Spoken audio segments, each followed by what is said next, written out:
Баязит Бистами ғылымда мұндай биік дәрежеге қалай жеттің деп сұрағандарға анамның дұғасымен деп басынан өткен мына оқиғаны айтушы еді.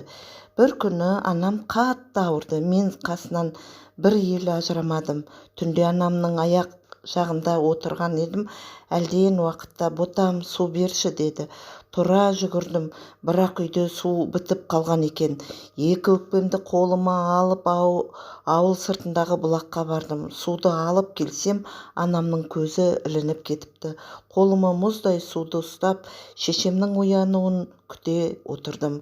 Таң ата анам оянды. Мен суды ұсына қойдым. Анам басында ештеңе түсінбей тұрды да есіне түскеннен кейін көзіне жас алып былай деді: «Я жаратқан, менің ұлыма разымын, сен де разы бола көр». Баязит Бистамин сөзін ары қарай жалғап: «Егер Аллахтың алдында аз да болса қадірім болса, ол анамның сол дұғасынан деп білемін» дейтін.